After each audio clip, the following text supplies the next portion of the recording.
En esta clase vamos a ver aspectos que tienen que ver con la traslación y rotación de puntos y de marcos de referencia. La clase pasada habíamos mencionado que había una cierta equivalencia entre estas dos operaciones. En el gráfico de la izquierda nosotros podemos ver un punto. En este caso, este punto inicialmente se encuentra en la posición P1 y se desplaza en un vector D a una nueva ubicación, terminando en este nuevo lugar, P2, y entonces aquí podríamos decir que la nueva coordenada de P2, que en el caso horizontal es X2, está acá, es la suma de la coordenada horizontal X1 más el desplazamiento horizontal XD, en una magnitud XD. Y lo mismo ocurre para la coordenada vertical. Y2, que es este término de acá, es la suma de la posición inicial, que era Y1, más el desplazamiento vertical YD. Por lo tanto, nosotros podríamos decir que el punto P2 es igual al punto P1 más un vector de desplazamiento D. Si nosotros tomamos esto como un vector, y esto como el vector resultante, aquí lo que hemos hecho es sumar el vector de desplazamiento. Por lo tanto, una traslación del punto me genera un nuevo punto que tiene coordenadas nuevas, que se llama el punto P2. Y aquí estoy haciendo hincapié en el hecho de que aquí tenemos un subíndice para declarar que es un nuevo punto, o es una copia, uno podría decir, es una copia del punto original que se reubicó, pero en ambos casos están referidos al mismo marco. Así que yo podría haber puesto acá el marco 0, 0, pero no voy a colocar eso en este caso porque es un poco redundante. ¿Qué pasa en este otro ejemplo, en el caso de la derecha? Fíjense que aquí el punto no se ha movido, y lo que hemos movido o desplazado es el marco de referencia. Entonces el punto está quieto ahí, pero aquí tenemos un marco que tenía ejes I1, J, 1, y que pasó a ejes I2 y J2. Entonces, ¿cuál es la coordenada del punto vista desde el nuevo marco? Aquí, intencionalmente, yo copié el vector D, este vector D que está acá lo copié acá, tiene la misma magnitud, la misma orientación, tal vez si no parece un efecto óptico, pero es exactamente el mismo. Y entonces se desplazó el marco número 2, este sería nuestro marco número 2, a una nueva ubicación que tiene su origen en una posición con respecto al marco 1 que es XD, y en la dirección vertical YD. Entonces, ahora nosotros lo que queremos es calcular el vector azul, ¿cierto? El vector azul, en el caso original, cuando desplazábamos el punto, era el resultante. Aquí, el nuevo vector de posición del punto es este azul. Entonces, nosotros podemos, por geometría de vectores, decir que el vector D más el vector azul, que es el P2, es igual al vector P1. O dicho de otra manera, que el vector P2 es igual a P1 menos el D, si pasamos este D al lado derecho. Entonces, podemos ver que en ambos casos la fórmula es muy parecida, lo que cambió fue el signo. En un caso estábamos sumando, ahora estamos restando. Podríamos verlo también gráficamente. Si este vector es el vector en la componente horizontal del vector x1, el valor de x2 es igual a x1 menos este pedacito de acá. Yo tengo que restarle el x sub d. Y lo mismo para el y. El y2 es igual a ¿qué cosa? Es igual al y1, el y2 es igual al y1, que es este tramo de acá, menos el YD. Menos el YD. O sea, si yo el YD lo dibujo hacia abajo, ese sería el menos YD, es como que yo hubiese avanzado Y1 en esta dirección avanzo Y1, cambiar de color, avanzo Y1, y después retrocedo en la cantidad, este de acá está copiado acá, ¿no? Es el YD negativo, menos YD, y el pedacito resultante es Y2, ¿no es cierto? Que de hecho es negativo, porque si se fijan con respecto al marco F2, la componente vertical Y2 es hacia abajo, el punto quedó por debajo del marco de referencia, por debajo de los ejes positivos del marco. Entonces lo que podemos ver es que una traslación de marco equivale a una traslación del punto, pero con signo negativo. Vamos a ver qué pasa entonces con una rotación. Esto que está en estas láminas es básicamente la misma explicación que acabo de hacer, y que voy a pasar rápidamente, lo pueden revisar después si quieren leerlo en la casa. Veamos la rotación primero del punto. Aquí en la imagen izquierda tenemos un punto que se encuentra originalmente en la posición P1, y ese punto lo podemos escribir con coordenadas cartesianas. El punto P1 va a ser igual a x1, y1. Pero también podemos usar coordenadas polares. Y aquí vemos que el punto P1 tiene un vector de largo r, y está posicionado con un ángulo alfa.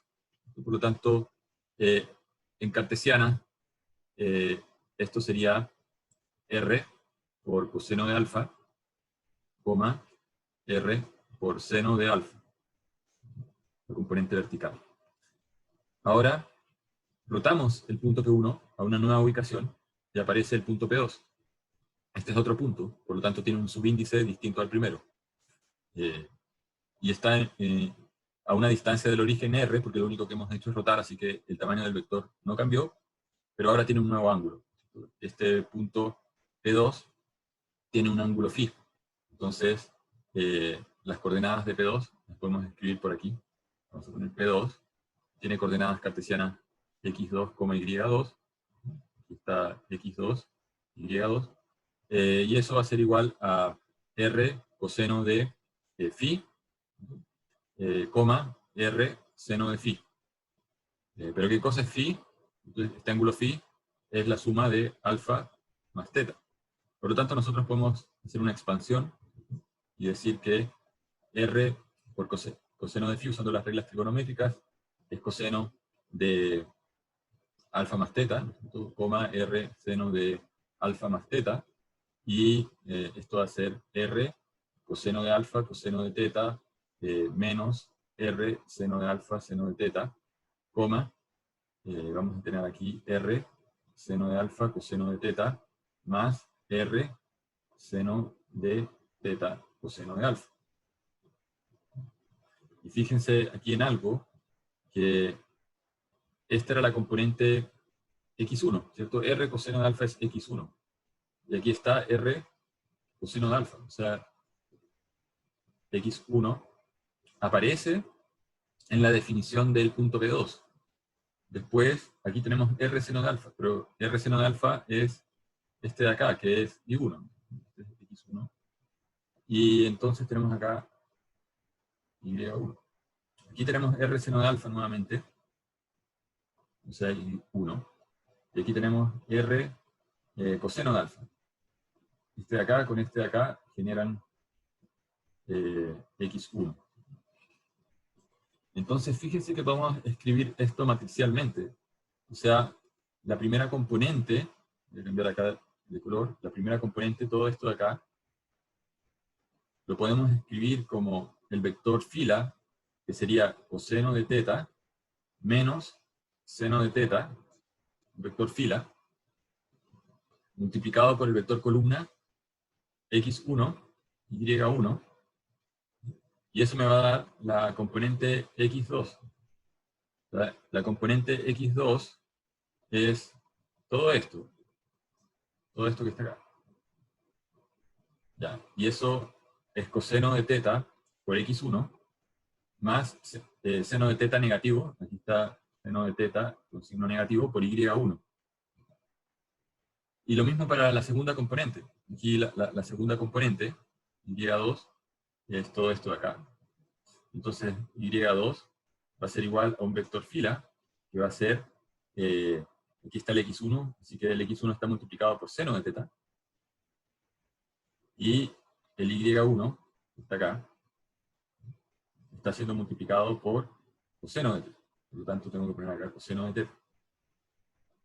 Entonces, esto lo podría haber escrito como una operación matricial, en la cual multiplico estas dos filas por este vector columna para obtener el vector resultante.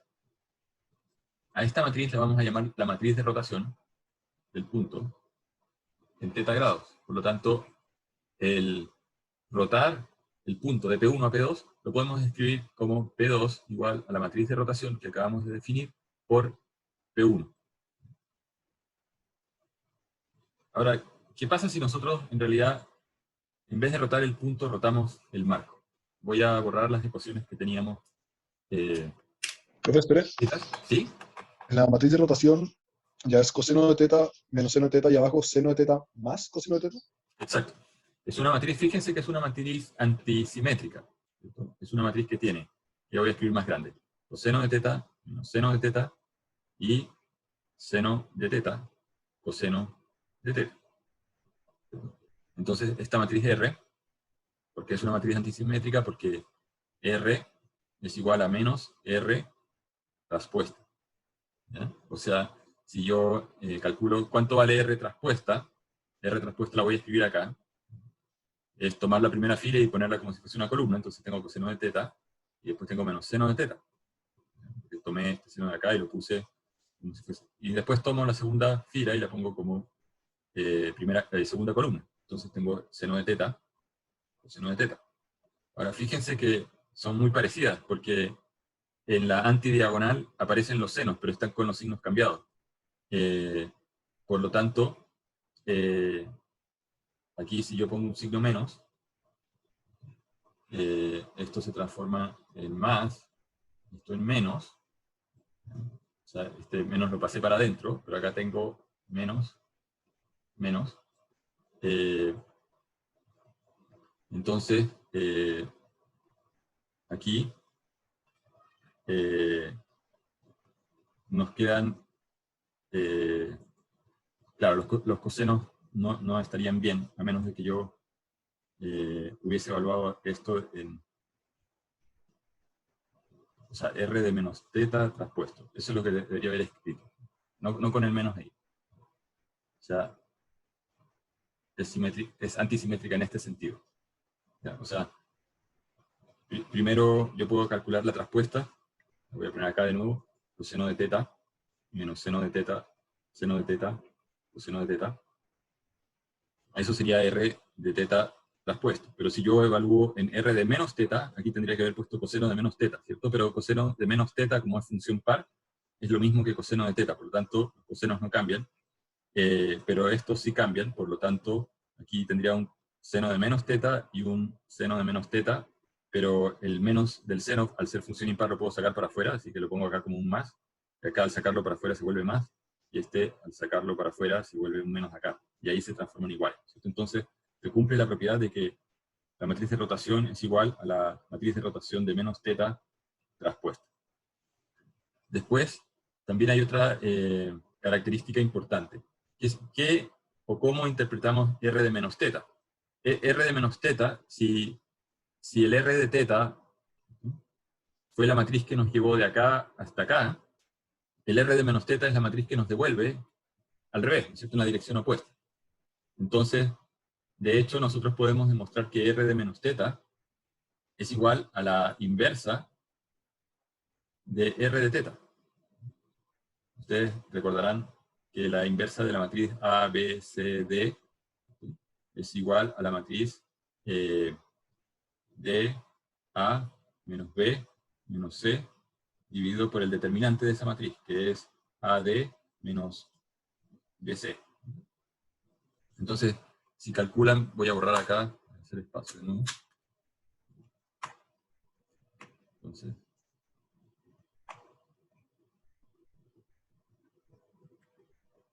voy a poner aquí en este rincón, vamos a poner nuestra matriz R, ¿no es cierto? R de teta.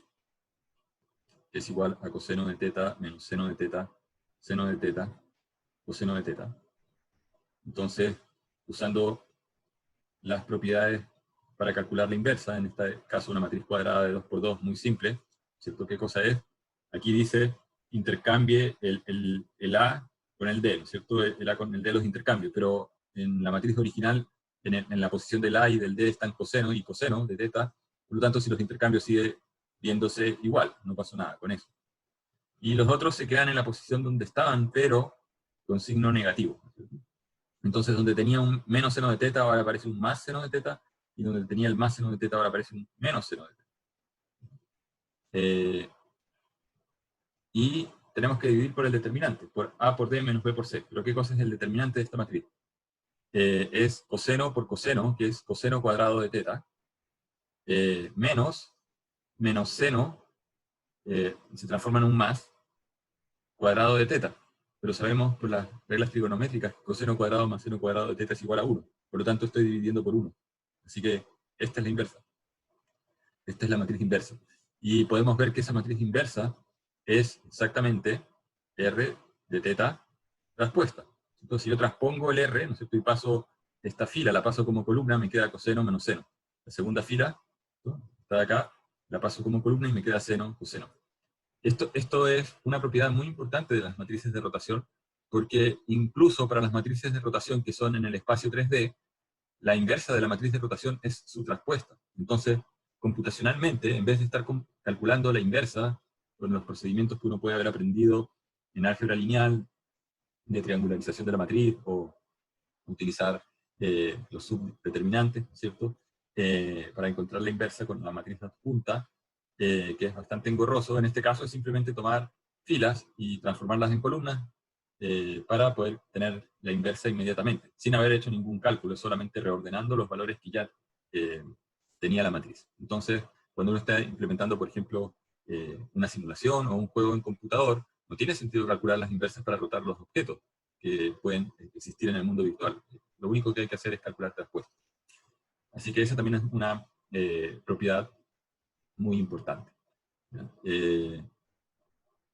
Entonces, volviendo al punto de qué pasa cuando rotamos el marco. Entonces voy a borrar acá, voy a hacer espacio de nuevo.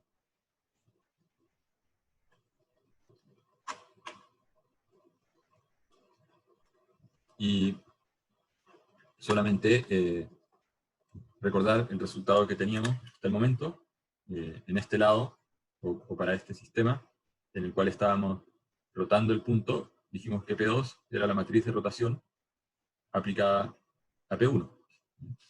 ¿Qué pasa en este caso? En este caso, el punto P1 se queda donde está, y aparece una copia de ese punto mirada desde el marco rotado, que es el punto P2. Aquí van a tener que imaginarse un poco el marco azul. El marco rotado lo voy a poner en azul, voy a tratar de marcar acá. Este es el marco rotado. Y desde el marco rotado yo estoy mirando el punto P1, que ahora, visto desde ese nuevo marco que es F2, va a tener otro nombre que se llama P2, pero el punto es el mismo, porque el punto no lo he tocado, está en el mismo lugar del espacio. A diferencia, digamos, de la traslación, es que el vector P2 que se genera, graficado en el espacio, sigue estando en el mismo lugar. Es una nueva instancia. O sea, si yo proyecto el punto P2 sobre el marco azul, va a tener coordenada horizontal X2. Tengo que proyectarlo ortogonalmente sobre este marco, y esa es la componente horizontal, y tengo que proyectarlo verticalmente sobre el marco rotado, ortogonalmente, y esa va a ser la componente Y2. Entonces tenemos que calcular cuánto vale X2 e Y2. ¿Ya? Entonces, por un lado sabíamos que el punto P1, en coordenadas del marco 1, aquí voy a expresar con respecto a qué marco estoy hablando, tiene coordenadas X supra 1, Y supra 1. Como es el mismo punto, aquí no voy a poner 1, 1, porque no tiene sentido. No he creado un punto nuevo. Aquí creo un punto nuevo y por lo tanto tengo un subíndice nuevo. Aquí sigue siendo el mismo punto, así que no voy a crear sea, a ambos les podría haber puesto el punto 1 en el marco 1 y el punto 1 en el marco 2, pero para no arrastrar esos subíndices, los vamos a ignorar.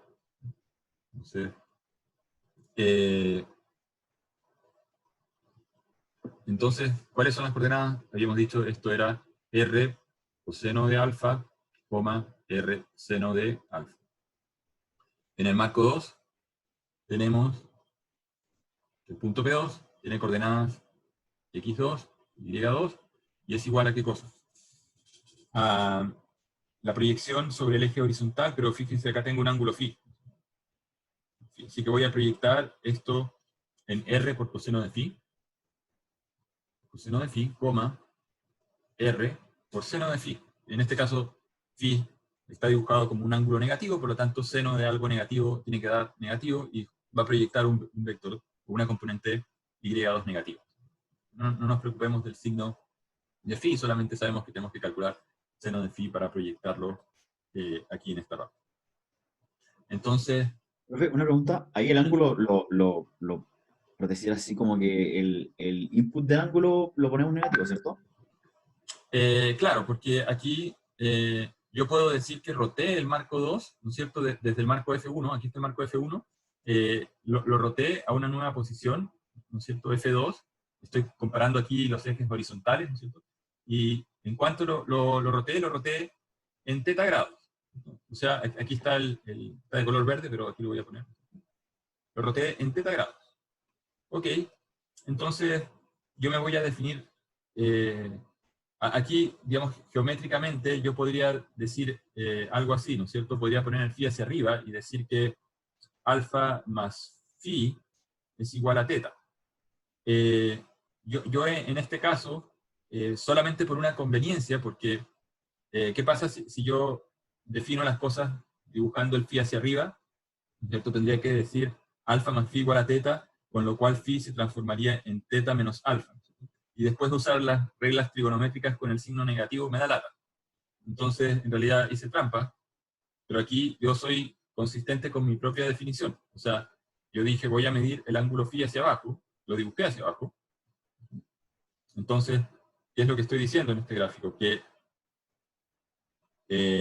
θ le resto algo que tiene valor phi, y esto me da alfa.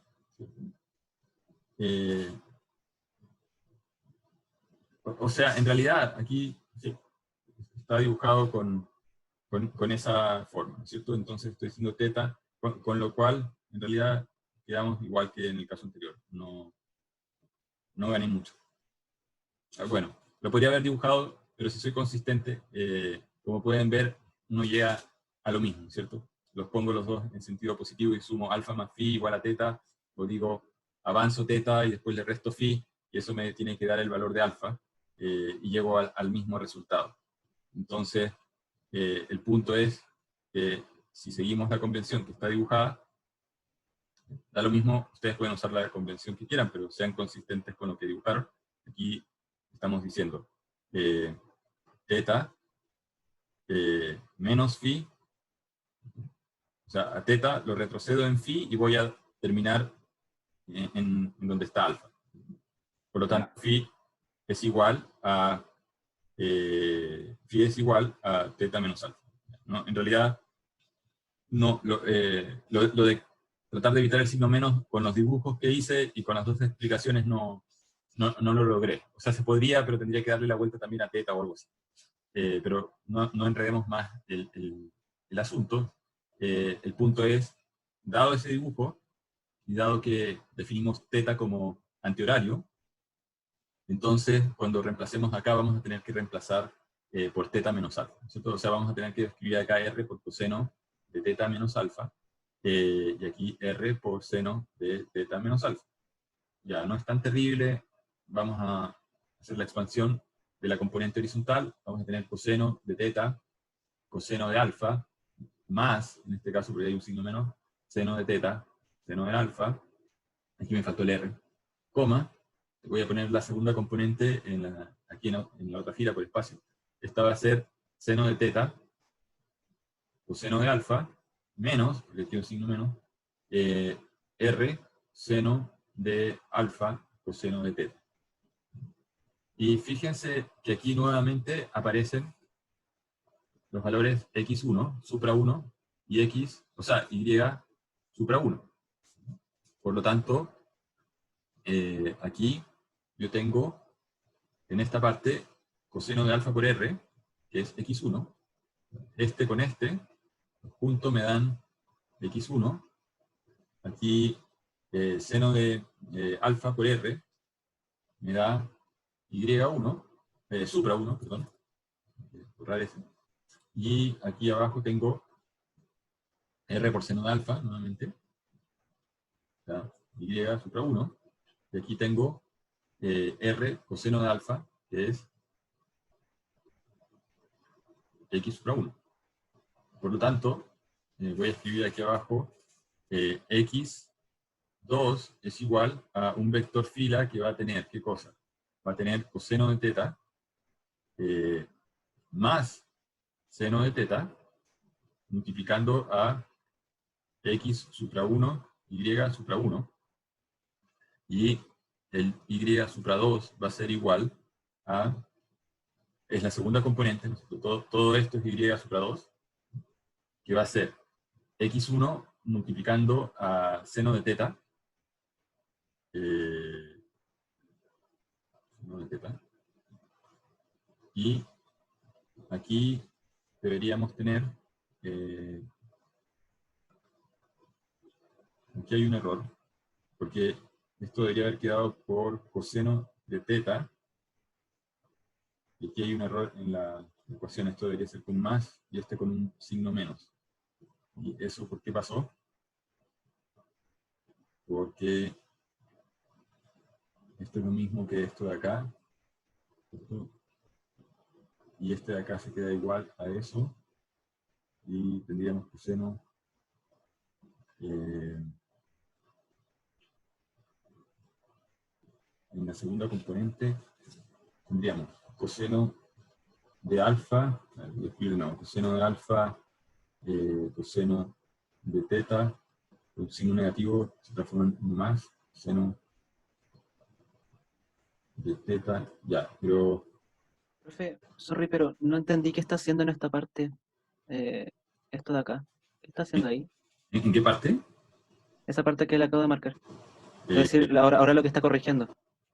ya, borremos porque en alguna parte me equivoqué en el signo. Voy a explicarlo de nuevo rápidamente. Me encontrar acá.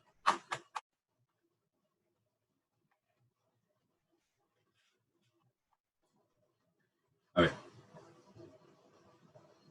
Desde el punto de vista del valor de phi, o sea, si yo tengo que encontrar este ángulo, Ujú. ¿cuánto vale phi? Teta, Va, teta menos alfa. phi va a valer teta, sí, teta menos alfa. Yo tengo teta y le resto este pedazo, esto que vale alfa, y me queda este otro pedacito. ¿Ya? Así ¿Profe que, no es alfa menos teta? Para que quede para otro lado. exacto, sí. Para ser consistente, muy buen punto. Es alfa menos teta, por la definición. Entonces, es alfa, es igual que el ejemplo de traslación, ¿no es cierto? Entonces, tengo que darle vuelta al vector teta, ¿no es cierto? Hacerlo apuntar hacia, no es un vector en este caso, el arco teta, lo hago apuntar hacia abajo, entonces retrocedo aquí en teta y me queda este pedacito que sería como mi phi negativo. Ya, voy a borrar eso que acabo de hacer, pero es efectivamente alfa menos teta. Y ahí está la fuente del error. Entonces, eso. En primer lugar, esto debió haber sido alfa menos teta. En segundo lugar, respondiendo a la pregunta que estamos haciendo, nosotros queremos encontrar las coordenadas de este punto P, pero vistas desde el marco 2, desde el marco que tiene estos ejes. Por lo tanto, vamos a calcular cuánto vale esta proyección horizontal de P2 proyectado acá. ¿Ya? Entonces yo tengo, si yo estuviese haciendo un vector así, que tiene un ángulo phi, su proyección horizontal, ¿cierto? Esta parte de acá vale el largo que tenga, largo por coseno de phi. Entonces aquí vamos a poner que x2, la parte horizontal vale el largo del vector que es r por coseno de phi. En este caso el phi es negativo, ¿cierto? O sea, yo podría haber hecho el dibujo así con el phi negativo. Y les pregunto, bueno, ¿cuánto vale la componente horizontal? ¿Cuánto vale este pedazo? Y ese pedazo vale el largo, la hipotenusa por coseno de phi. Entonces estamos haciendo esto, largo por coseno de phi, y r, para la parte vertical es lo mismo, pero r seno de phi. Bien. Ahora, tenemos que reemplazar este phi. Este phi es alfa menos teta. Y este phi de acá es alfa menos teta. Y usando las reglas trigonométricas, entonces esto lo escribimos como r por, ¿qué cosa es coseno de alfa? O sea, si yo calculo coseno de alfa menos teta, eso hace coseno de alfa, coseno de teta, menos, o sea, en este caso, se transforma en más, seno de, o sea, me falta el r, seno de alfa coseno de teta. Coma, aquí vamos a tener r, seno de alfa coseno de teta, menos r, seno de teta coseno de alfa. ¿Hasta ahí me siguen? ¿Están de acuerdo con esa expansión? Sí, sí. Entonces, bien, entonces vamos a reemplazar acá por los valores. Fíjense que r coseno de alfa es justo la componente horizontal del punto x1. El punto x1, que es este de acá, si yo lo calculo proyectando P1, P1 está ahí, lo calculo proyectando esto así para abajo, eso va a ser r por coseno de alfa, porque este tiene ángulo alfa. Entonces es r coseno de alfa. Ese es x1. O sea, este pedazo de acá es x supra 1. Después tengo r seno de alfa. R seno de alfa es acá el y supra 1. Entonces, esto de acá lo voy a reemplazar por y supra 1. ¿Ya?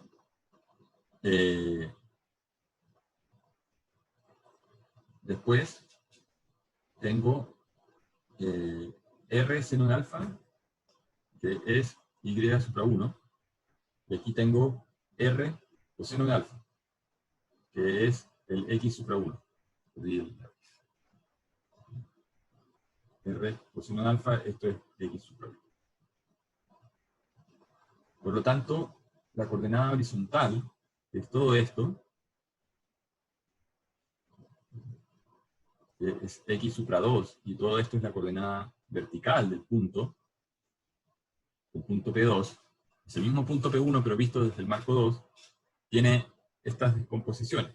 Entonces, voy a escribir por acá. Voy a borrar esto. Vamos a borrar acá.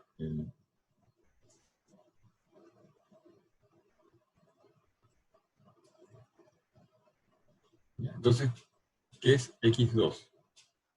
¿Y qué cosa es y2? y2 es y supra 1 por coseno de teta. O sea, tenemos que poner el coseno de teta acá para que al multiplicar este vector filo, nosotros multiplique la segunda componente del vector columna, y x sub 1 está multiplicado por seno de teta negativo, menos seno de teta. Y en la otra fila nos tendría que quedar seno de teta o seno de teta. O sea, aquí hay un error porque este era seno, ¿no? No era coseno. Es coseno, coseno, seno, seno. Entonces aquí nos queda seno de teta o seno de teta. Y fíjense que esta matriz es exactamente igual. ¿Qué cosa era r de teta? Era coseno de teta menos seno de teta, seno de teta, coseno de teta. Cuando nosotros escribimos esta fórmula de la rotación de un punto, usamos un r, este r que está acá, lo definimos así. Lo definimos de esta manera.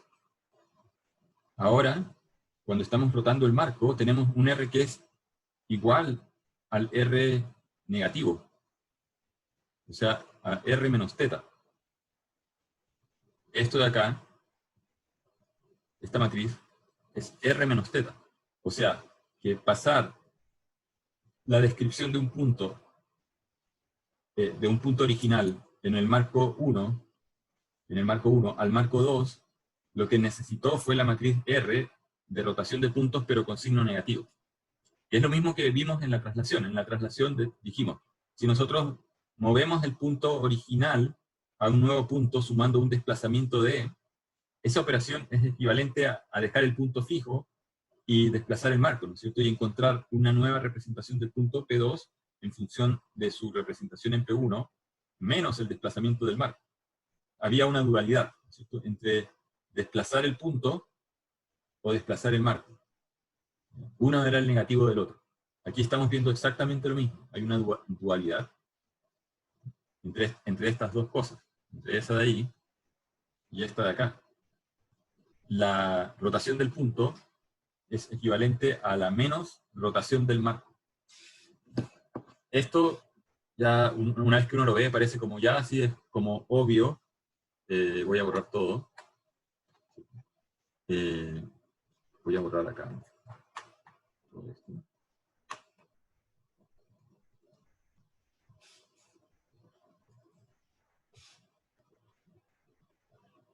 O sea, aquí estamos viendo que efectivamente la matriz de rotación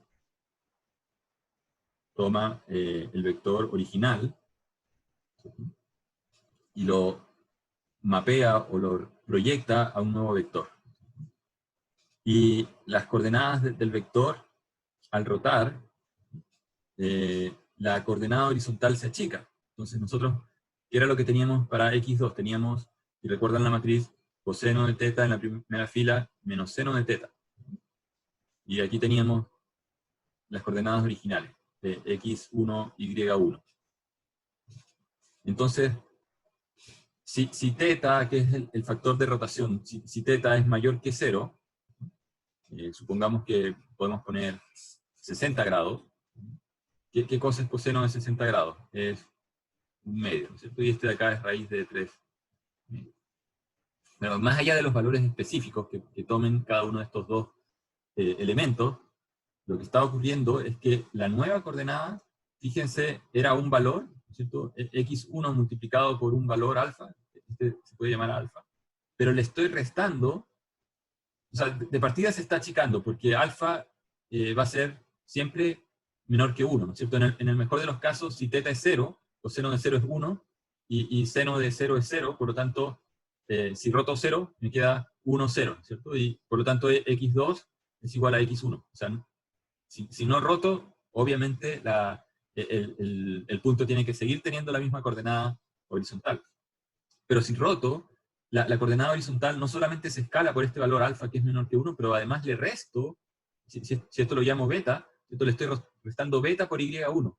O sea que estoy tomando el punto en su coordenada horizontal y lo estoy llevando hacia allá.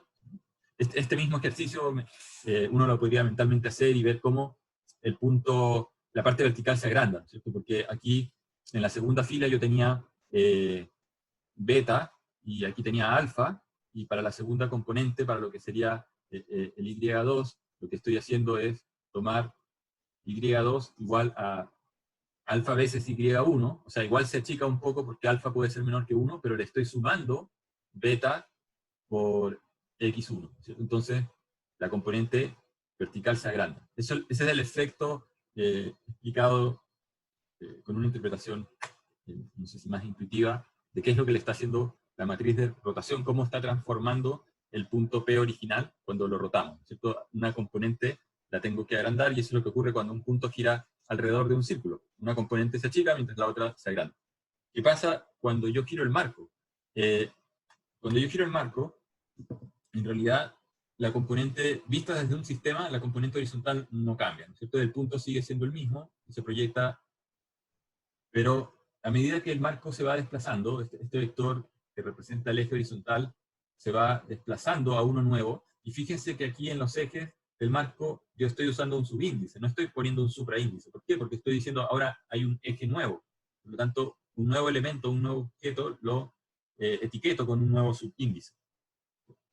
Y en la medida que yo voy levantando este marco original, el I sub 1, lo voy moviendo, ¿cuál es el efecto? El efecto es que el punto, es el mismo efecto como si yo el punto, voy a tratar de hacerlo paulatinamente, ¿no es cierto? Aquí está el nuevo I1. Debería poner subíndice. Después el I1 lo vuelvo a levantar un poquito más.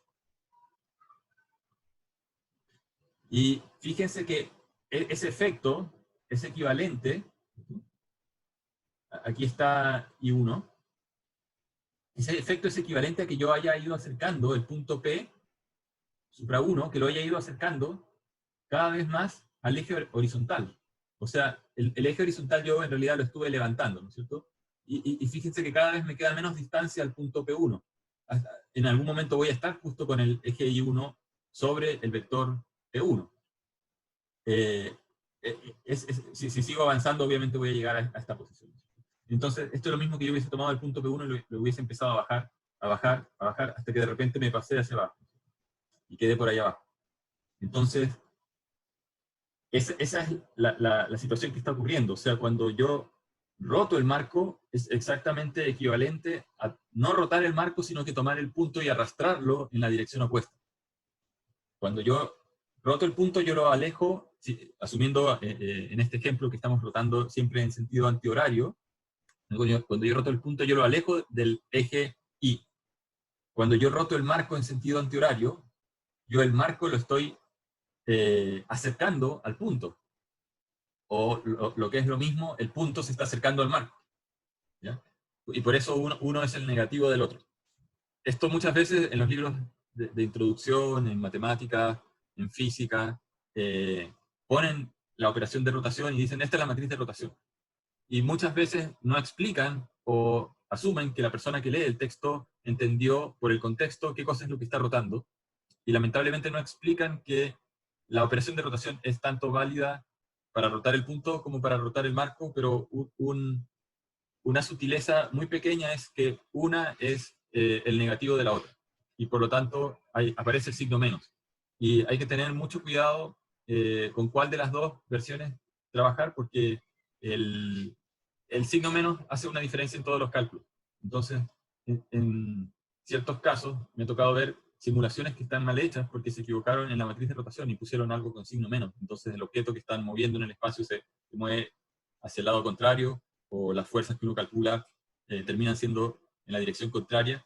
Y claro, uno podría decir, bueno, si es solamente un dispositivo de un brazo o algo así, de una barra, da un poco lo mismo, ¿no es cierto? Nos importa la magnitud, da lo mismo si es para la derecha o para la izquierda. Pero el problema es que cuando el dispositivo ya tiene varias partes, es un brazo con antebrazo, etcétera, con hombro, no da lo mismo si uno se está moviendo contra la gravedad o a favor de la gravedad. No es lo mismo que yo levante mi brazo, ¿cierto?, o que yo deje caer mi brazo, porque cuando dejo caer mi brazo, la gravedad me está ayudando, no tengo que hacer mucho esfuerzo. Cuando yo me muevo contra la gravedad, sí tengo que hacer más esfuerzo. Entonces la diferencia de signo me puede llevar a calcular incorrectamente los torques, y eso, a su vez, a calcular incorrectamente la potencia de los motores que necesito para mover algo. O sea, tiene un signo, algo que se puede ver tan inofensivo desde el punto de vista de la matriz de rotación, porque de hecho las dos matrices se parecen, me puede generar resultados totalmente distintos con errores que se propagan y se van agrandando. Esta explicación que hice paso por paso en la lámina anterior también está escrita aquí en el texto, en estas láminas, así que voy a avanzar. Profe, ¿Sí? una pregunta. No me quedó muy claro si nosotros rotamos un punto a favor y en contra del sentido del reloj, la matriz de rotación sería la misma. Sí, la matriz de rotación es la misma. De hecho, uno podría hacer como ejercicio la rotación del punto, así como teníamos un punto P1, ¿cierto? Que lo levantábamos y lo poníamos en un nuevo lugar, en P2, pueden hacer el ejercicio con el valor θ en la dirección opuesta, y llevarlo a un nuevo P2 que está aquí abajo. El procedimiento es el mismo. ¿En qué va a cambiar tu resultado?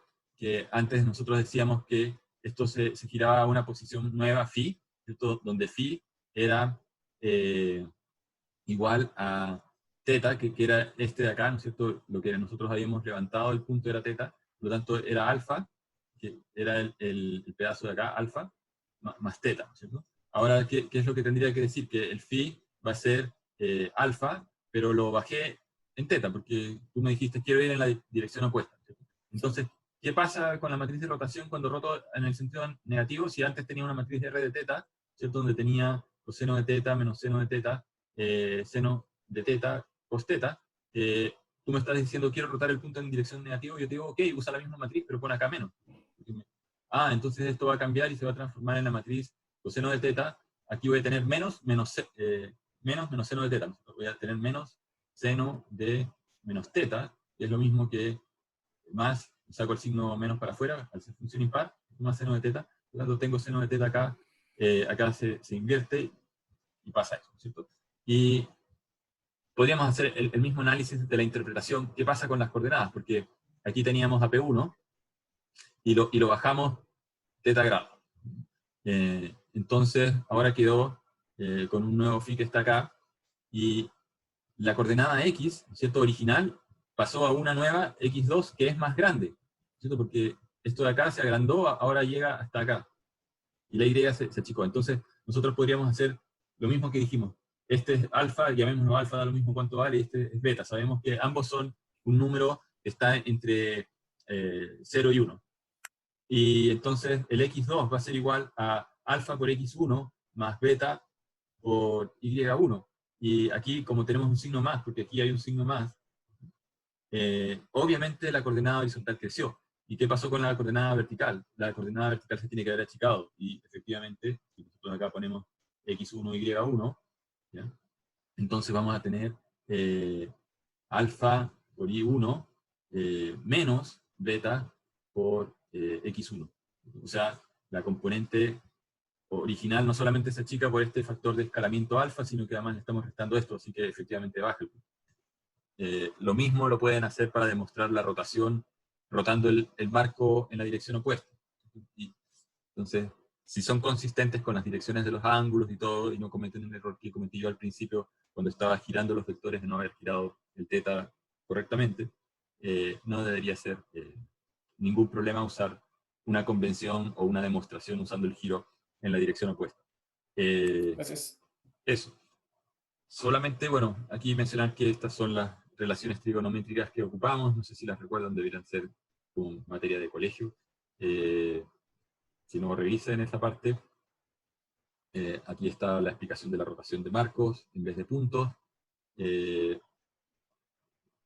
Y aquí está la explicación paso por paso que hice. Y aquí el mensaje importante, que no podemos, primero, pensar que la matriz de rotación genera un nuevo vector. Es el mismo vector cuando estamos rotando el marco visto desde otro marco.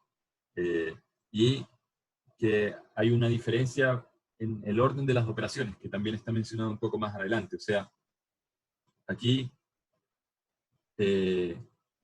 vamos a trabajar en algunas cosas con lo que se llaman vectores libres. No sé si eso se los han enseñado en física, pero en general yo creo que no lo enseñan. Cuando yo era alumno, a mí nunca me hicieron la diferencia, o me dijeron la diferencia entre un vector libre y un vector que representa el segmento de una línea. Entonces, cuando yo tengo una línea, yo puedo decir que tengo un punto A y un punto B. Cada uno tiene sus coordenadas y hay un pedazo que se une entre esos dos. Entonces, cuando yo esa línea la transporto a algún nuevo lugar del espacio, yo puedo, por ejemplo, desplazarla una cierta distancia d en esta dirección.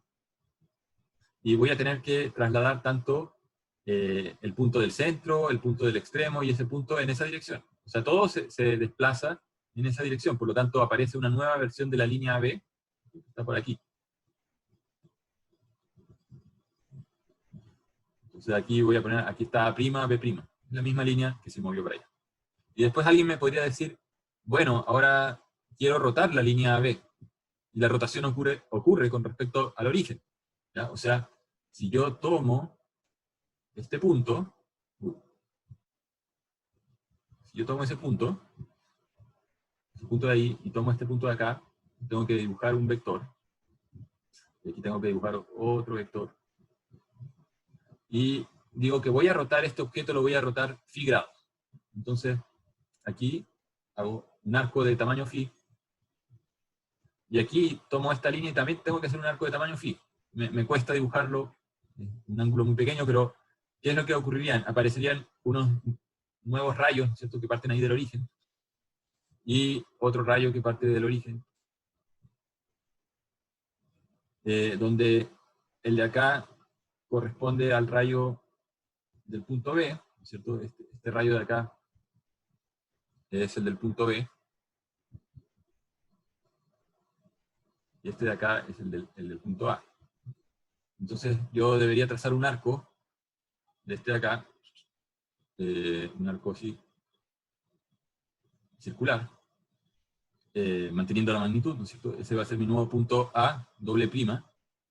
O sea, ahí vamos a tener A, doble prima. Y aquí voy a tener que hacer un arco circular, manteniendo la magnitud del vector al punto B doble prima. Ahí está B doble prima. Y estos son los 1. Está un poco feo el gráfico, pero ese sería el segmento rotado, ¿no es cierto? A doble prima, B doble prima. ¿Qué pasa si yo hubiese hecho esta rotación en phi primero y después la traslación? Si yo hago la traslación primero, voy a tratar de elegir acá otro color. De acá. Los segmentos de rotación son los mismos, ¿no es cierto? Estoy rotando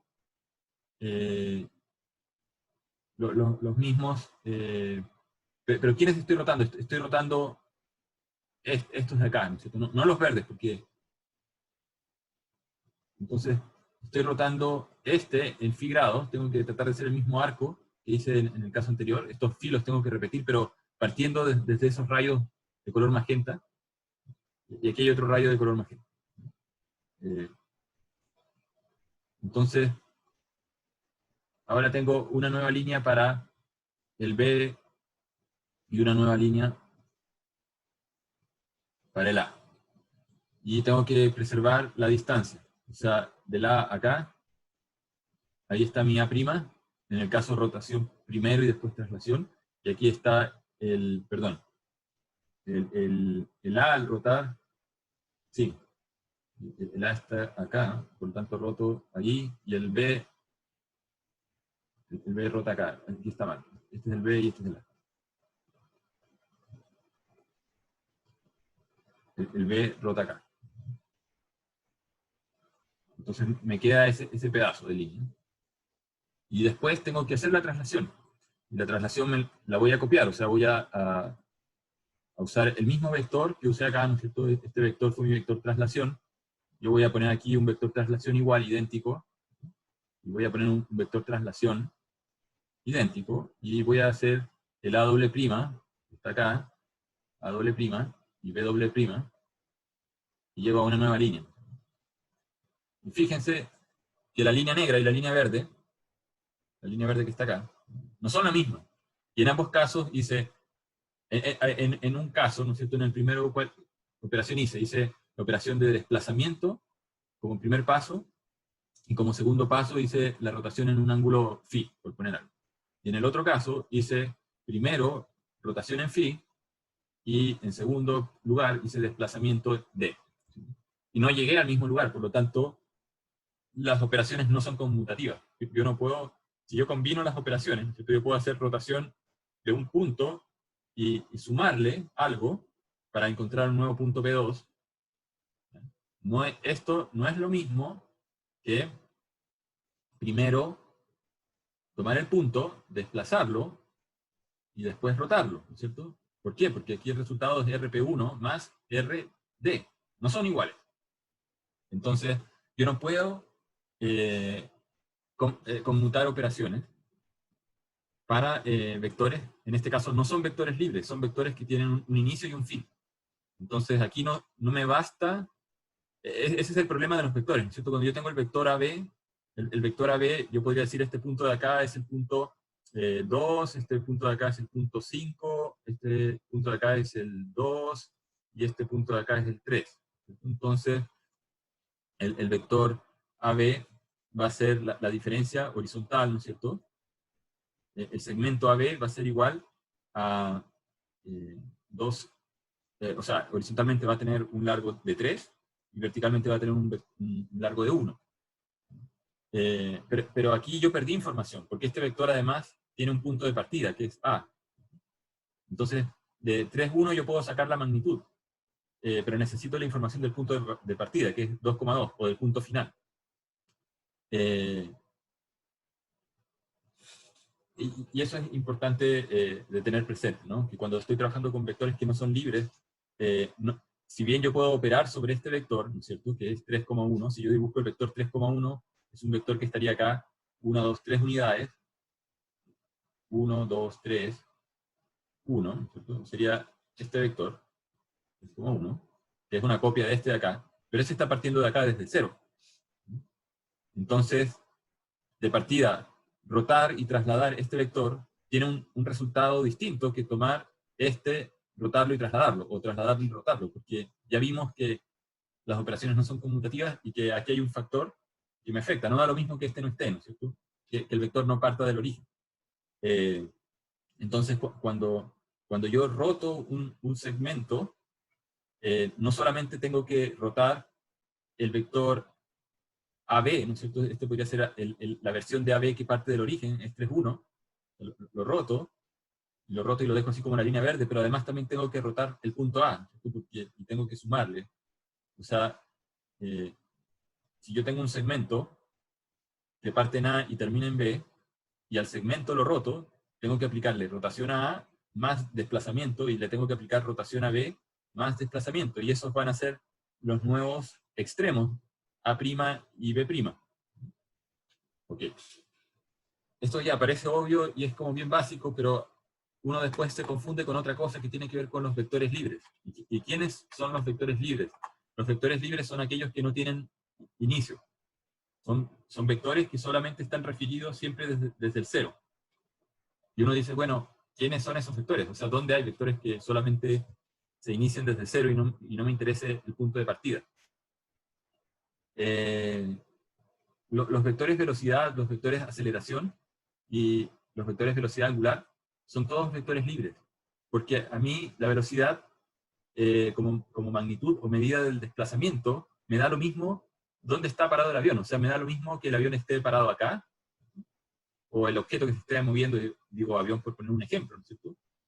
Ambos aviones pueden ser aviones que se están moviendo con un vector velocidad que tiene una magnitud 200 kilómetros por hora en sentido horizontal y 500 kilómetros por hora en sentido vertical. Y pueden estar en dos lugares distintos del espacio, volando de hecho en distintas partes de la Tierra. Y entonces a mí no me interesa dónde está el origen. Una cosa es la posición del avión. La posición del avión sí es un vector no libre, porque sí necesita un punto de referencia inicial y puede que un punto final si es que uno está trazando el segmento desde dónde hasta dónde se movió el avión. Pero el vector velocidad no me interesa saber cuál es su origen, porque su origen está en el cuerpo del avión, y por lo tanto los voy a manejar siempre como que parten de 0. Entonces, cuando yo roto los vectores velocidad, para los vectores velocidad, ok, uno podría decir, ya, supongamos que los vectores velocidad no son vectores libres, sino que sí tienen un punto de partida. Y que el punto de partida, no sé, si este es el vector velocidad de algo, ¿no? El vector velocidad de algo tiene un punto de inicio que lo voy a llamar B0 y B final, que en realidad no tiene ningún sentido, pero B0 es igual a 0,0. Entonces, yo voy a rotar o voy a mirar el objeto desde otro marco de referencia que está rotado. Entonces, aquí, si ustedes quieren, bueno, pueden aplicar las reglas que hemos visto recién. Entonces yo tendría que calcular la actualización desde el nuevo marco, ¿no es cierto?, para el punto final, que va a ser rotación. Aquí, como estoy rotando el marco, voy a tener que hacer rotación en sentido negativo, aplicada al B visto desde el marco 1, original, menos el desplazamiento del marco visto desde el marco 2, ¿cierto? Este marco se desplazó en una cierta dirección, por lo tanto, fíjense que acá el vector de desplazamiento lo tengo que calcular en coordenadas del marco en el cual estoy trabajando, que es el marco 2. Aquí también tengo que hacer el desplazamiento del punto B0, ¿no? Voy a tener que calcular B02 por rotación de menos teta de B0, visto en el marco 1, menos el desplazamiento 2. El punto es que el desplazamiento 2 del origen del marco es 0, porque es un vector velocidad, por lo tanto lo que estoy haciendo es representar la velocidad en el marco 2, entonces solamente me interesa su magnitud y su dirección, no necesito punto de inicio, y el punto B0 es 0, por lo tanto si lo roto también es 0, y por lo tanto todo esto es 0. El origen del vector velocidad no tiene ningún sentido físico, porque no es un vector que empiece en un lugar y termine en otro. Es un vector que simplemente representa la intensidad del desplazamiento a lo largo de dos ejes y la dirección. No es un segmento de una línea. Entonces, ese es un punto importante también que enfatizar, que así como no da lo mismo el orden de las operaciones, porque en el caso de las matrices, ustedes deberían saber que las matrices no son conmutativas y que el producto de A por B no siempre es igual al producto de B por A. Las operaciones de rotación combinadas con las de traslación tampoco son conmutativas, y que va a depender sobre qué cosas las estoy aplicando. Cuando las estoy aplicando sobre vectores no libres, que son en realidad segmentos de línea, tengo que aplicarle las operaciones que sea que estoy haciendo, rotaciones, traslaciones, al inicio y al final del segmento. Cuando estoy trabajando sobre vectores libres, que son las velocidades angulares, lineales, aceleraciones, etc., son vectores libres, por lo tanto no tengo que hacerle esa transformación al inicio, al punto de inicio, porque no tienen punto de inicio. Bien. Podemos expresar esto de manera menos geométrica, un poco más algebraica, de una manera más intuitiva, y a entender qué es lo que está pasando con la rotación. Que esta es la otra manera en que se deriva en algunos textos. Entonces, nosotros podemos llevar esto primero a la generalización del espacio 3D. O sea, la operación de rotación, esto la voy a distinguir como de la operación de traslación utilizando la matriz R. En el fondo, corresponde a una reproyección de las coordenadas del vector, que están en un cierto marco R, a un nuevo conjunto de coordenadas que están expresadas en otro marco que se quedó quieto o que no se movió. Entonces, la operación de rotación me actualiza coordenadas cuando veo las coordenadas desde el otro marco que no se movió. Tengo que calcular nuevos valores. Entonces, yo puedo referirme al punto, si bien el punto en el espacio puede seguir siendo el mismo, solamente que yo cambié de lugar desde donde lo estoy mirando. Desde el nuevo lugar tengo nuevas coordenadas. ¿Qué significa eso? En términos de los vectores base del sistema.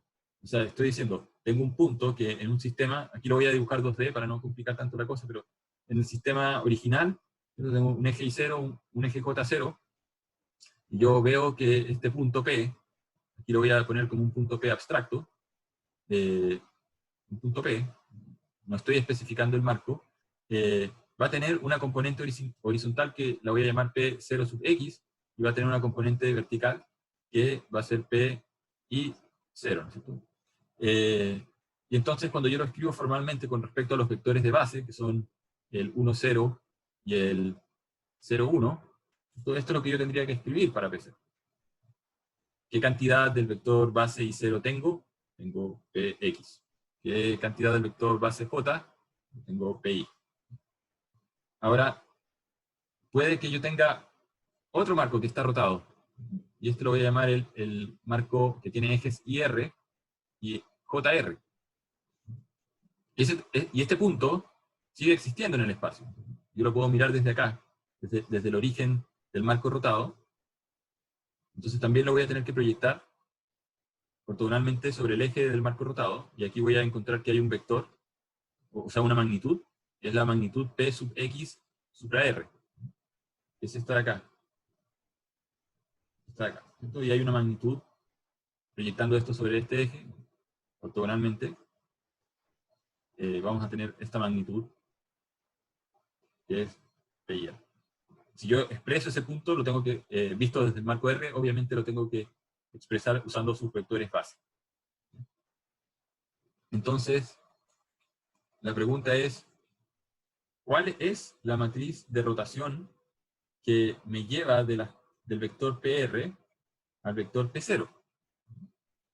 Porque aquí hay un vector, estoy mirando el mismo punto, pero este vector azul en un marco se llama PR. Y en otro marco, o sea, en el marco original, si este es el marco original, ese vector se llama P0. Es el mismo punto, pero lo estoy mirando desde dos lugares distintos, por lo tanto tiene coordenadas distintas. Me estoy preguntando cuál es la operación que, dado el vector PR, me genera un P0. ¿Ya?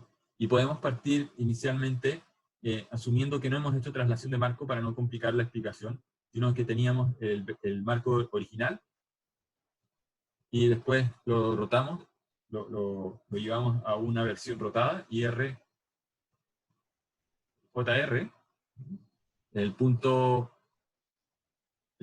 P está en algún lugar acá del espacio, ese es nuestro punto P, y tiene dos versiones de sí mismo, ¿cierto? Una con respecto a PR y otra con respecto al IC. Entonces,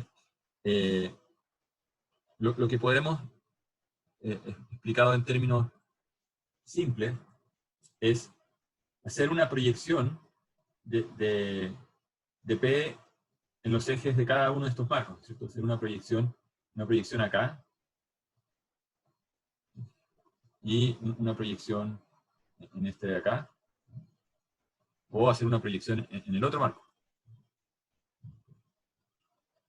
El otro marco sería como esto. Pero fue una pregunta. ¿Sí? Ahí estamos asumiendo que la rotación se hace en contra del sentido del reloj, ¿verdad? En el dibujo que Porque hice... no Pero sabemos hacia dónde se hace, ¿no? no sabemos, pero es igual que en el ejemplo que hice en el caso 2D. O sea, yo puedo explicar las cosas girando contra el reloj, y si asumo los ángulos en los tamaños correctos, con los signos correctos, no hay ningún problema, y puedes volver a hacer la demostración girando en el sentido opuesto. Obviamente te cambian los signos, pero llegas a la misma conclusión. Así que no se preocupen tanto de si esto es válido para un lado y no para el otro. No, lo que estamos haciendo es válido para ambos lados. Ahora, ¿qué es lo que podemos decir nosotros de las componentes Px vistas en cero, ¿no es cierto? Si nosotros tomamos el vector P, a ver, teníamos, aquí tal vez voy a tener que hacer mi dibujo de nuevo, para que se entienda más.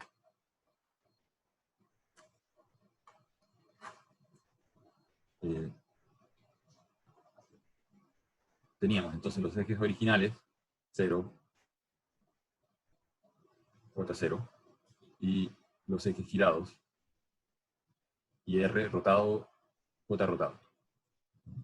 Y tenemos un vector para el punto P, en este caso el punto PR. Supongamos que tenemos el vector PR en el espacio. Nosotros queremos proyectar PR ortogonalmente sobre I0, ¿no es cierto?, para encontrar esta componente horizontal. Queremos proyectar PR ortogonalmente sobre esta componente para encontrar la parte vertical.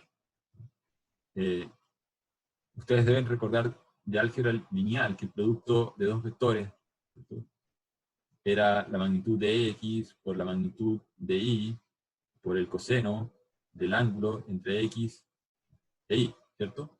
O sea, si yo tengo un vector base, en este caso, o sea, estoy haciendo X producto punto contra Y, supongamos que estoy tomando el vector base Y de un marco de referencia, esto va a ser la magnitud de X, el largo del vector X, la magnitud del vector base es 1, porque estamos usando vectores unitarios, por el coseno del ángulo entre X y el eje. O sea, si yo tengo un vector que lo voy a llamar el vector X, y aquí tengo el eje Y, entonces este ángulo, alfa, es igual al ángulo entre X e Y. Entonces cuando yo hago coseno de alfa o coseno del ángulo entre X, Y, y lo multiplico por el largo de este vector, ¿cierto? Que es el módulo de X, o la norma de X, es lo mismo que si hubiese dicho X, producto punto, por Y. Entonces el producto punto acá nos sirve para proyectar el vector PR. El vector PR lo voy a proyectar en el eje Y0. Y lo proyecto así, ¿cierto? Y eso me va a dar la componente horizontal. El vector PR lo puedo proyectar sobre el eje J0, ¿cierto? Bueno, tengo que ser producto punto por J0. ¿Cuánto era I0? I0 era 1, 0, 0, ¿cierto? J0 era igual a 0, 1, 0, era el J0. Así que hacer este producto punto es bastante fácil. Pero un momento, ¿cuánto vale PR? PR lo teníamos en la lámina anterior, cuando decíamos PR es igual a P sub XR por IR más P sub IR por JR más PZR por KR. Cuando le hacemos producto punto por I, tengo que hacer producto punto con cada uno de estos. Estos son escalares, pero estos de acá son vectores, ¿cierto? Entonces estoy haciendo el producto punto de este vector con este vector, del I0 con el JR, del I0 con el KR. ¿Qué cosa significa eso? Significa que yo estoy en el fondo calculando las proyecciones. ¿Qué cosa es I0 por ejemplo, I0 por IR? Estoy tomando IR y lo estoy proyectando ortogonalmente sobre este de acá. Estoy tomando JR, y lo estoy proyectando ortogonalmente sobre esto de acá. Por lo tanto, para calcular este vector en su componente horizontal, lo que estoy diciendo es que sea lo que sea que vale esto acá, lo proyecto horizontalmente, y además tomo su componente vertical, la proyecto horizontalmente, y la sumo, o sea, esta proyección acá la retrocedo, porque le estoy sumando este pedazo de acá, hasta llegar acá.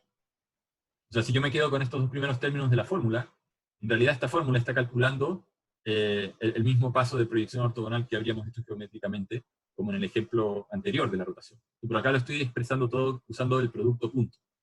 Profesor, ¿Sí?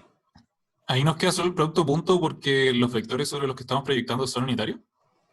Nos queda el producto punto, no porque sean unitarios, nos queda el producto punto porque todavía no he expandido el producto punto, ¿no es cierto? Cuando yo hago el producto punto de I0 con IR, ¿ya? Si utilizo esta regla, tengo que hacer la magnitud del I0 por la magnitud del IR. Este I me quedó feo, y este I0 también me quedó feo. La magnitud del IR por el coseno del ángulo entre I0 e IR. Entonces eso sería, ya, efectivamente, como dices tú, estos son unitarios, por lo tanto se van. Y aquí lo que yo tengo son cosenos, en el fondo. Aquí tengo el coseno del ángulo entre I0 e IR. O sea, estoy efectivamente proyectando, haciendo una proyección ortogonal.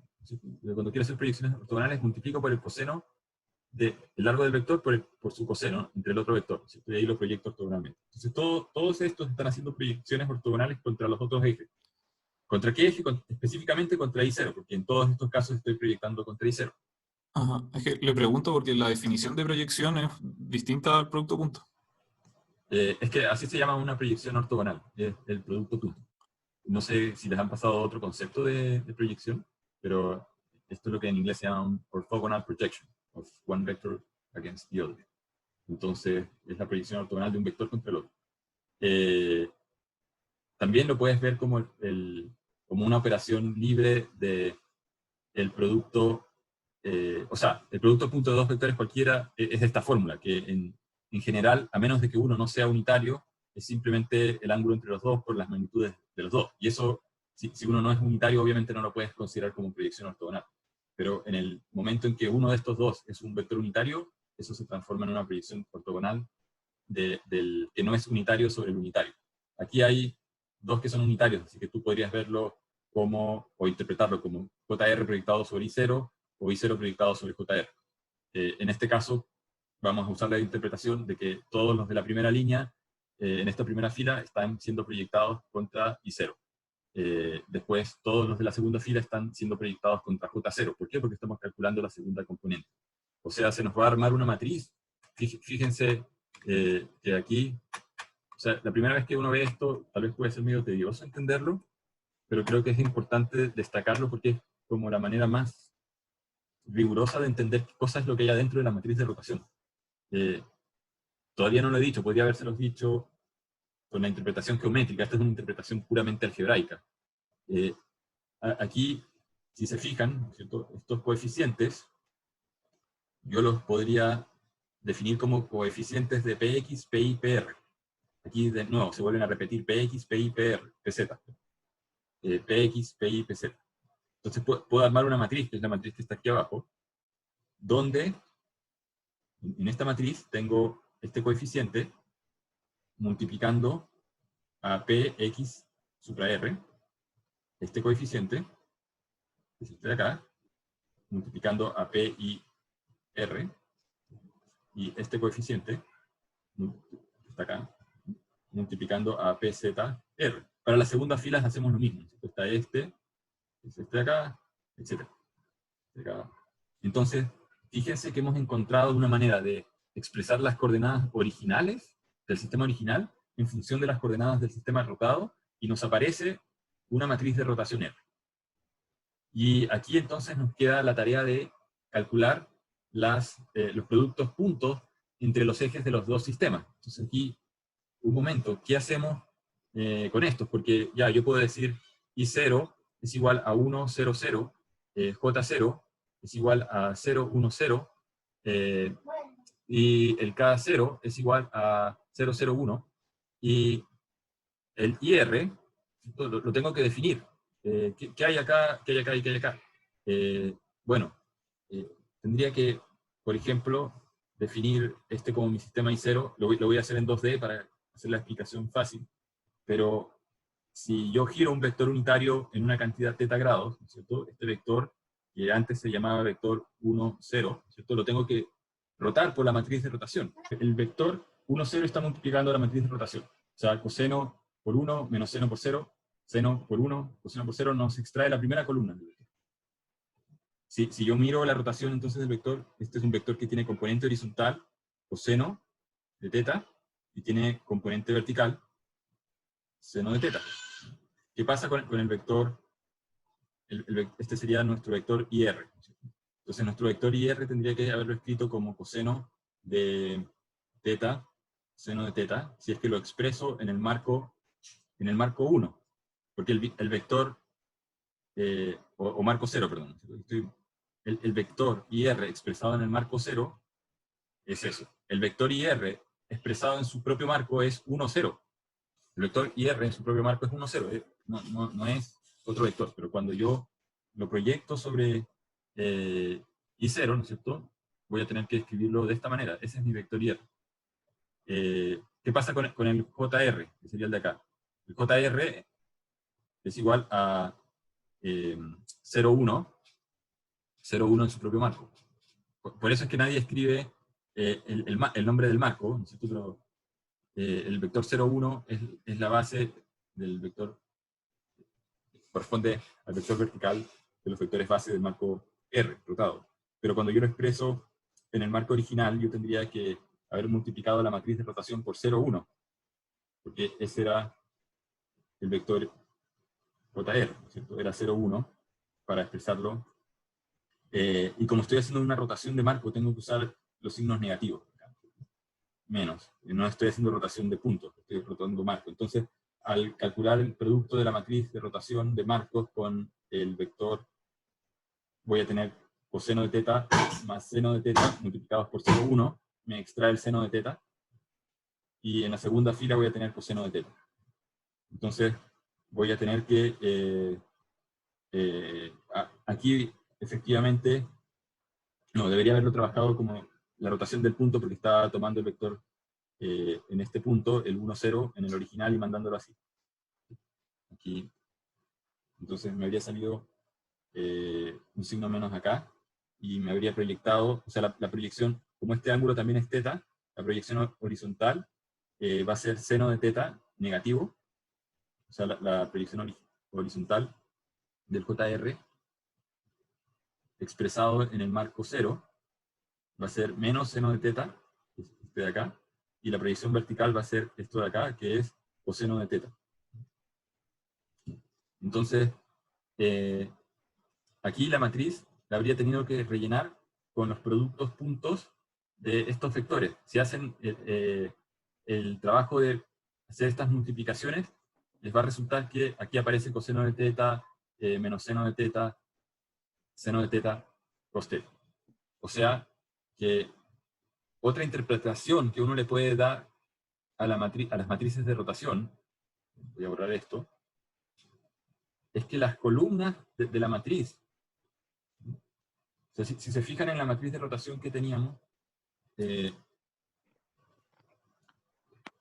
o sea, si yo escribo la matriz que teníamos, coseno de teta, menos seno de teta, seno de teta, coseno de teta, esto, visto como una columna, corresponde a este vector, que es el IR. El IR, ¿dónde está? En alguna parte...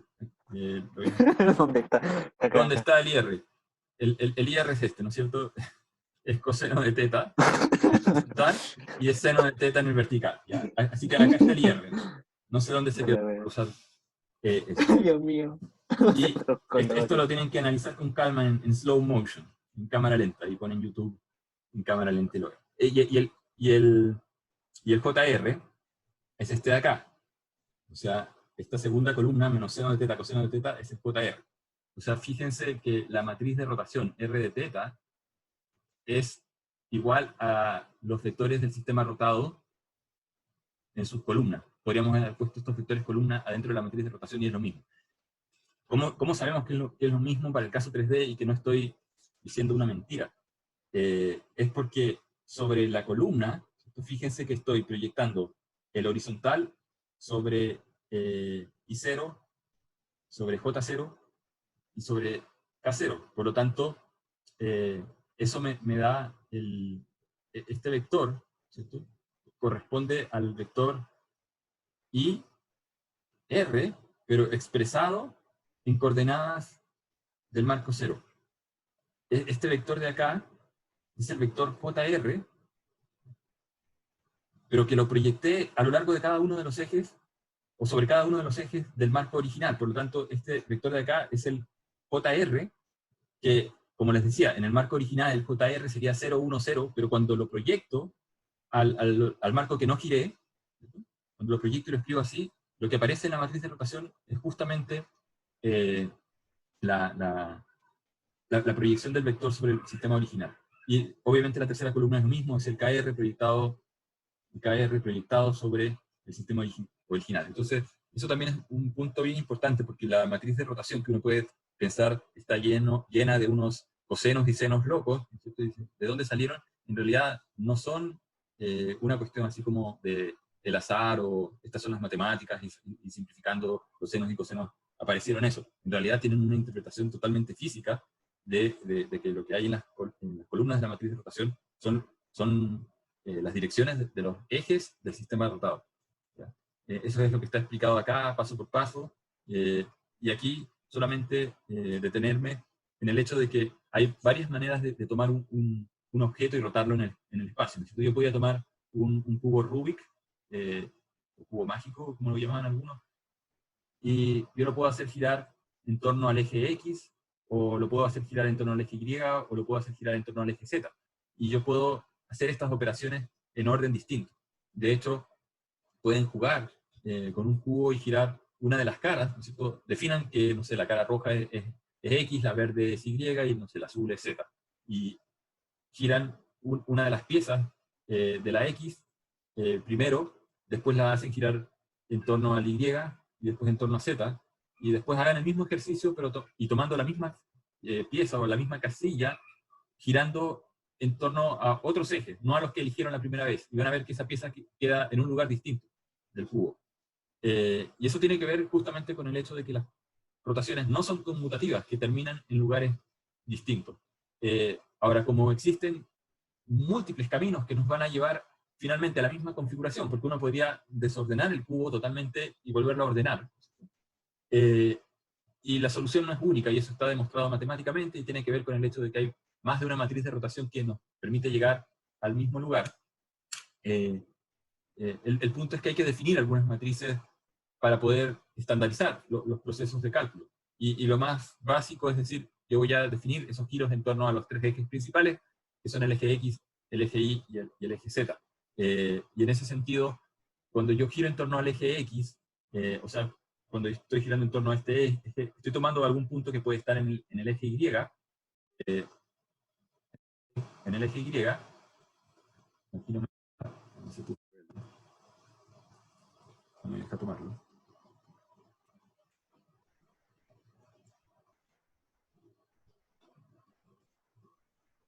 Entonces, como les decía, puedo tomar un punto que está, no lo voy a poner cerca del eje Y, si no me deja, y lo levanto. ¿No es cierto? Estoy girando en torno a este eje, al eje X. La coordenada del punto a lo largo de X no va a cambiar, porque yo estoy tomando puntos y los estoy haciendo girar como que estuviese haciendo un cilindro, ¿cierto? Que tiene como eje el eje X. Por lo tanto, las posiciones de los puntos proyectadas sobre el eje X no cambian. Entonces hay un número 1, ¿no es cierto? Entonces, si yo tengo acá un punto X, Y, Z, las coordenadas de Z y de X, si yo miro el marco así, Y, Z, y el X está saliendo de la pantalla, estos puntos están girando, ¿no es cierto? Algún punto o alguna componente vertical en Z u horizontal en Y están girando, y esas coordenadas obviamente están cambiando. Por eso aparece la matriz de rotación que habíamos visto en el caso 2D, en este subelemento o submatriz de la matriz de rotación en torno a X. Pero el 1 es un vector que preserva el valor de X, o sea, el X nuevo va a ser 1, 0, 0, multiplicando el vector columna X, Y, Z, o sea, solamente extrae el X original. Entonces el X2 va a ser simplemente igual a lo que haya habido acá en X1. Estos dos desaparecen. Lo mismo cuando uno rota en torno a Y, aparece la misma matriz de rotación, solamente que aquí tenemos el 1 en la posición del Y, los cosenos ahora están en los términos de la primera fila, primera columna, y última fila, última columna. ¿Pero por qué? Porque al rotar en torno a Y, si dibujo el sistema visto con el Y saliendo de la pantalla, no me deja, aquí está el Y saliendo de la pantalla, el Z está hacia arriba y el X está hacia allá, y yo giro. Entonces, ¿qué pasa con la coordenada? Aquí estoy girando usando la regla de la mano derecha, es como si yo tomase mi pulgar, ¿no es cierto?, saliendo de la pantalla a lo largo del eje Y. O sea, aquí voy a dibujar mi mano con el pulgar hacia afuera, saliendo a lo largo de este eje Y. Entonces, ¿qué pasa con la coordenada Z? La coordenada Z se achica, mientras que la coordenada la coordenada X que puede haber tenido el punto, si yo proyecto aquí, la coordenada X se agranda, ¿no es cierto? Ahora va a haber un nuevo X, que paso del X1 al X2, se agranda. Entonces, fíjense que estoy rotando con respecto a Y, por lo tanto tengo un 1 acá, y yo puedo decir que al rotar con respecto a Y, tengo que achicar el Z, lo cual significa restar, ¿no es cierto? Tengo que poner un menos, porque ya vimos que la diagonal siempre es simétrica. La diagonal tiene 1 coseno, coseno, coseno, 1 coseno.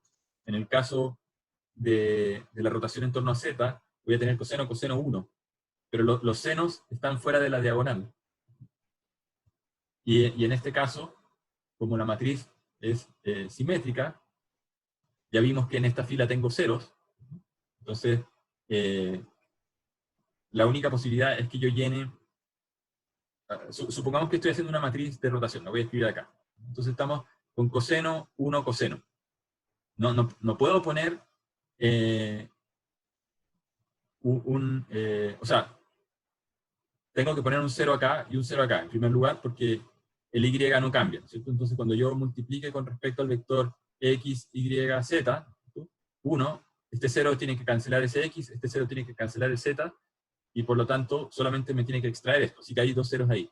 Lo cual impide que yo ponga un seno ahí, ¿no es cierto? Porque si no, esto ya no es simétrico, o antisimétrico. Entonces acá también hay un 0, Y acá, cruzado, también hay un 0.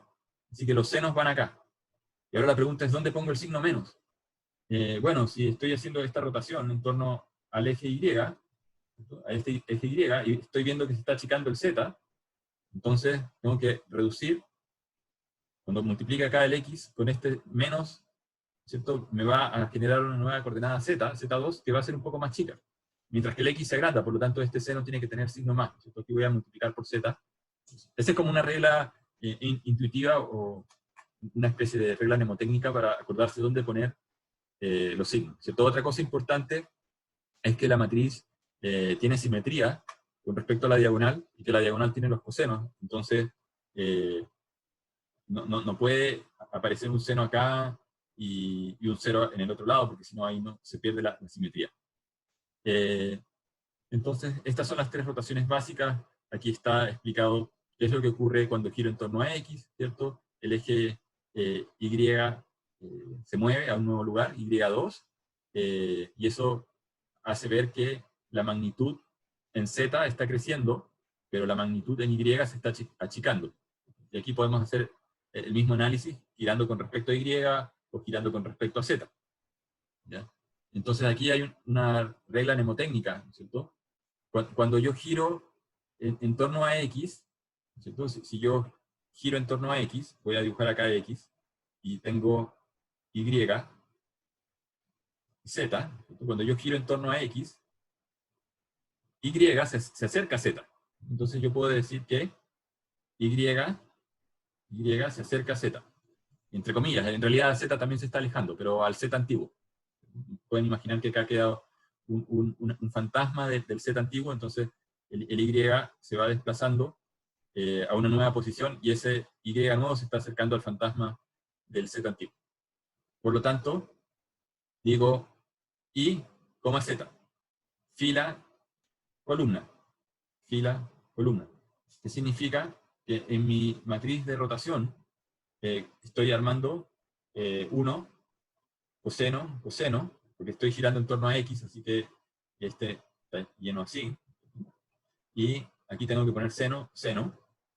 Pero en la fila Y, o sea, si digo esta es la fila X, fila Y, fila Z, columna X, columna Y, columna Z, en la fila Y, columna Z, está el menos.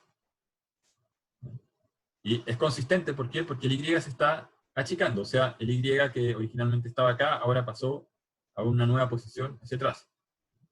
Entonces el signo menos va en el Y. ¿Quién se está agrandando? El valor de Z. O sea, si yo tenía un vector acá con un cierto Z, y lo roto, ahora el Z se amplió. Por lo tanto, aquí está el más. Entonces, esa es otra manera de ver la regla mnemotécnica. Cuando giro en torno a Y, sí, aquí voy a poner X, Y, Z, y cuando giro en torno a Y, Z se acerca a X. Entonces teníamos X, Y, Z, y dijimos Y se acerca a Z. Después digo Y, Z, X, fíjense, Z se acerca a X. Y después en el último caso, aquí tendría Z, giro en torno a Z, ¿no es cierto? Si yo dibujo acá el sistema Z, X, Y, y giro tomando el pulgar a lo largo del eje Z positivo, ¿no es cierto? Y giro, el eje X se acerca a Y.